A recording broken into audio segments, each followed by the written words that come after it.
Hello everyone. आज का जो टॉपिक है वो है फीटल सर्कुलेशन। तो हम पढ़ेंगे यहाँ पे कि फीटल में किस तरीके से ब्लड का सर्कुलेशन होता है, क्योंकि फीटल में और एडल्ट में जो सर्कुलेशन है वो थोड़ा सा डिफरेंस होता है, इसमें इसके अंदर थोड़ा डिफरेंस होता है।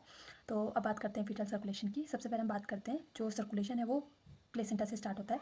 प्लेसेंटा में हमारी क्या होती है, तीन चीज़ होती है। पहली तो होती है अम्बलाइकल वेन, एक होती है अम्बलाइकल वेन और दो होती है इसमें अम्बलाइकल आर्टरीज।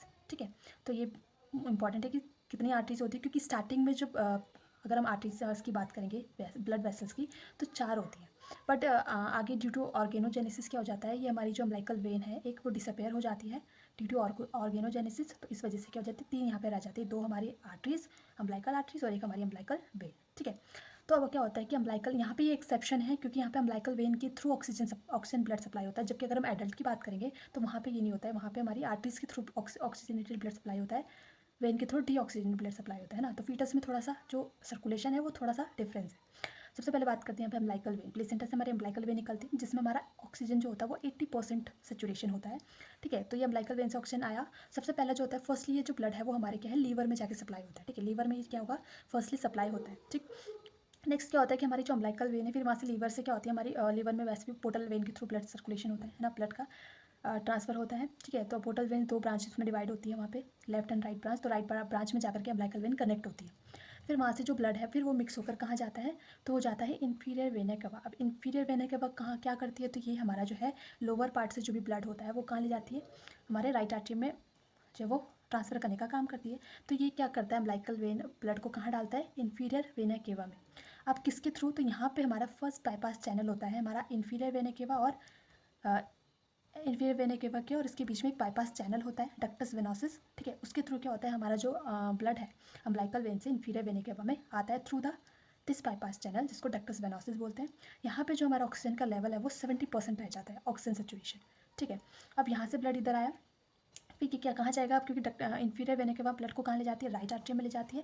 तो जो ब्लड है वो कहाँ जाएगा, राइट आर्टरी में आ गया। ठीक है, अब राइट आर्टरी में क्या होता है, दो कंडीशन आती है। पहला आता है कि 1/3 ब्लड जो हो जाता है वो राइट वेंट्रिकल में चला जाता है। ठीक है, और 2/3 यानी कि मोस्ट ऑफ ब्लड हमारे लेफ्ट आर्टरी में चला जाता है। अब ये लेफ्ट आर्टरी में क्यों जाता है, क्योंकि राइट आर्टरियम और लेफ्ट आर्टरियम के बीच में एक सेकंड बाईपास चैनल होता है, जिसको फोरामन ओवल बोलते हैं। यानी कि राइट आर्टरियम लेफ्ट आर्टरियम के बीच में क्या होता है, फोरामन ओवल की एक चैनल होता है, जिसके थ्रू ब्लड क्या हो जाता है, हमारा मोस्ट ऑफ ब्लड जो होता है वो लेफ्ट आर्टरियम में चला जाता है।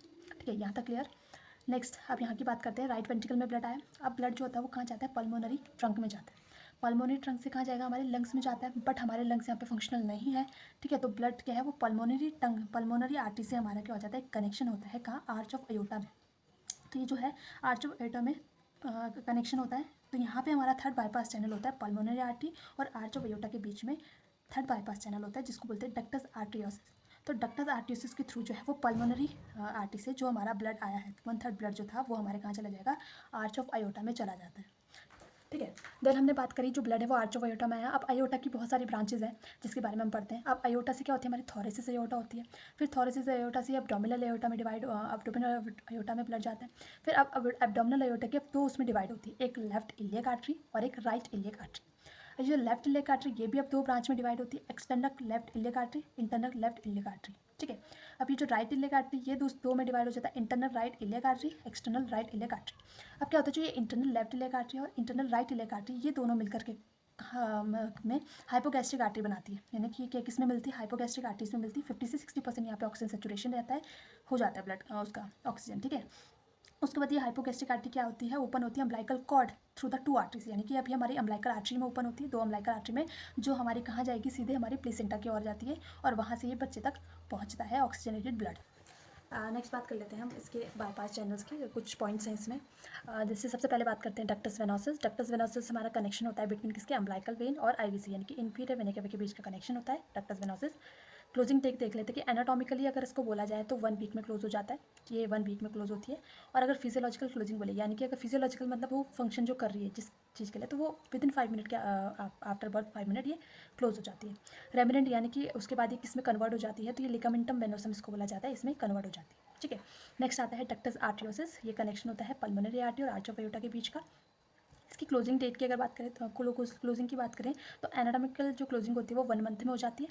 Physiological closing with in 5 minute, ये सेम है जितने भी हमारे तीनों बाईपास चैनल है विद इन 5 मिनट में फिजियोलॉजिकली क्लोज हो जाते हैं, बट एनाटॉमिकली इनकी जो टाइमिंग है वो अलग अलग होती है ना, क्योंकि गवर्नमेंट एग्जाम्स में भी पूछी जाती है इनकी टाइमिंग्स। और जो रेमिनेंट है वो लिगामेंटम आर्टियोसम इसको बोलते हैं, ठीक है। फोरामन ओवेल जो है वो कनेक्शन होता है between two atrium right and left, यानी कि राइट और लेफ्ट आर्ट्रियम के बीच का जो कनेक्शन है वो फोरामन ओवेल है। इसकी क्लोजिंग की बात करें तो एनाटॉमिकल जो क्लोजिंग होती है वो 1 ईयर में होती है। Physiological closing with in 5 minute after birth, और रेमिनेंट जो होता है वो फोसा ओवेलिस होता है। यानी कि हम सीक्वेंस में ही मैंने इस तरीके से लिखा ताकि आप लोग को ईजिली मतलब याद रहे कि डक्टस वेनोसिस 1 वीक में, डक्टस आर्ट्रियोसिस 1 मंथ में, और जो फोरामन ओवेल है वो 1 ईयर में होती है। तो इस तरीके से कि आप लोग ये चीज़ें ईजिली याद रहेगी। बाकी अम्लाइकल वेन, अम्लाइकल आर्टरीज भी होती है इसमें, तो अम्लाइकल वेन अगर नंबर में बोला जाए तो अम्लाइकल वेन 1 होती है, अम्लाइकल आर्टरी 2 होती है। ऑक्सीजन सेचुरेशन की बात करें तो अम्लाइकल वेन में 80% होता है और अम्लाइकल आर्टरी में 50 से 60% होता है। प्रेशर की बात करें तो इसमें 10 mmHg प्रेशर होता है और इसमें 60 mmHg प्रेशर देखने को मिलता है। PO2 30 से 40 mmHg होता है और इसमें 25 से 30 mmHg होता है। रेमिनेंट की बात करें तो अम्लाइकल वेन जो है वो बाद में लिगामेंटम टीयर्स में कन्वर्ट हो जाती है, और जो अम्लाइकल आर्टरी है वो मीडियल अम्लाइकल लिगामेंट में कन्वर्ट हो जाती है। तो ये हमारे कुछ बाईपास चैनल हैं जिसके बारे में ये थोड़े बहुत इन्फॉर्मेशन है बेसिक, जो कि गवर्नमेंट एग्जाम में बहुत इंपॉर्टेंट है, पूछा जाता है। बाकी अगर आपको मेरी वीडियो पसंद आए तो like, comment, share and subscribe my channel. Thank you.